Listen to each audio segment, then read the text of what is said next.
Hello, bachcho. Let's read out the question first. In figure, a ball of mass m 60 gram is shot with a speed of vi equals to 22 meter per second into the barrel of a spring gun of mass capital M equals 250 gram initially at rest on a figure. Figure में आप देख सकते हैं एक barrel है, उसका mass capital M है, उसमें स्प्रिंग लगी है उसके वर्ड में ओके टुवर्ड्स दिस बैरल एक बॉल है जिसका मास स्मॉल एम है, इनिशियल स्पीड वी आई की इक्वल है, इस तरीके से छोड़ा जाता है। ठीक है, और ये कैसी है, फ्रिक्शनलेस सरफेस है। Now the ball strikes in the barrel at the point of maximum compression of the spring. ठीक है, बॉल कब स्ट्राइक करता है, जब के स्प्रिंग में मैक्सिमम कंप्रेशन होगा। Assume that the increase in the thermal energy due to friction between the ball and the barrel is negligible. तो हमें यहाँ पर thermal energy due to friction को निग्लिजिबल समझना है। So what fraction of the initial kinetic energy of the ball is stored in the spring. So initial kinetic energy के respect में कितना फ्रैक्शन ऑफ kinetic energy यहाँ ball में stored हो जाएगा। Okay, ball is stored into the spring, जो कि basically spring में स्टोर्ड हो रहा होगा। सो वो हमें कैलकुलेट करके बताना है।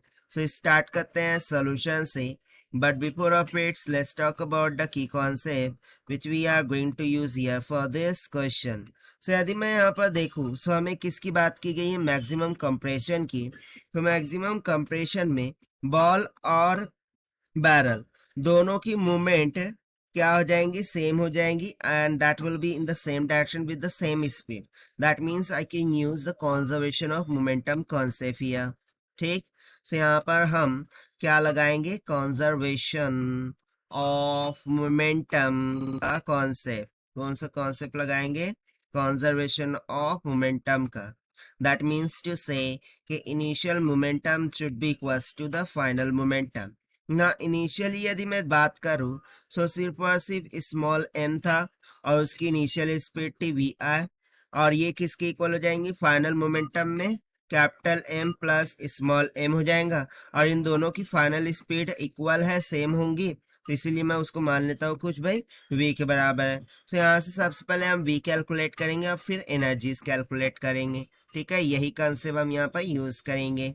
सो देखिए सबसे पहले तो मैं कैपिटल ऑफ v कैलकुलेट करता हूँ, so that will be equals to small m, वो हमें कितना दे रखा है, 60 ग्राम, केजी में करूंगा तो 0.06 हो जाएगा, multiply by the initial speed कितनी है 22 डिवाइडेड बाय कैपिटल m कितना दे रखा है 0.240 केजी हो जाएगा, और ये 0.06। So this will comes out to be equals to 4.4 metre per second की इक्वल। ठीक है, तो देखिए फाइनल स्पीड मिल गई, इनिशियल स्पीड मिल गई। अब हम क्या कैलकुलेट कर लेंगे, काइनेटिक एनर्जी। सो बेसिकली देखिए जो भी काइनेटिक एनर्जी होगा, बेसिकली जो स्प्रिंग है उसमें स्टोर्ड होने वाली जो का एनर्जी है वो क्या होंगी, the change in kinetic energy.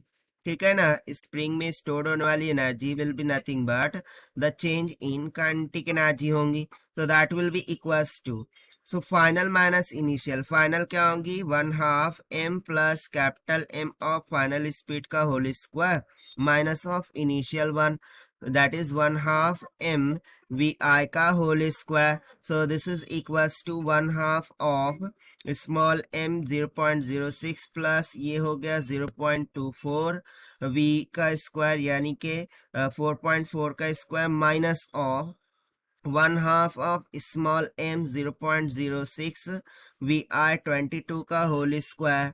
सो जब आप सॉल्व करेंगे सो ये कितने निकल के आ जाएंगी 11.62 जूल की इक्वल। बट बेसिकली हमें तो कैलकुलेट करना था fraction of kinetic energy with respect to initial one. So यहाँ से हम बोलेंगे कि फ्रैक्शन ऑफ काइनेटिक एनर्जी वो कितनी हो जाएंगी, that will be equals to delta K E divided by the K initial. So that will be equals to delta K E कितना निकल के आया 11.62 डिवाइडेड बाय, और के ई इनिशियल क्या हो जाएगा 1/2 एम वी आई का स्क्वायर। सो एम कितना होगा यहाँ पर इनिशियल के लिए 0.06 मल्टीप्लाई बाय वी आई का होल स्क्वायर यानी कि 22 का होल स्क्वायर। तो जब आप इसे सॉल्व करेंगे 0.8 के इक्वल। सो यही हो जाएगा हमारा आंसर। सो यहाँ से हम सिंपली बोल सकते हैं कि जो फ्रैक्शन है वो 0.8 ऑफ इनिशियल काइनेटिक एनर्जी निकल के आया है। ठीक, सो ये हो गया हमारा आंसर जो कि हमने सॉल्व किया by using the concept of conservation of momentum. So this is the required solution. I hope you understood well. Best of luck. Thank you.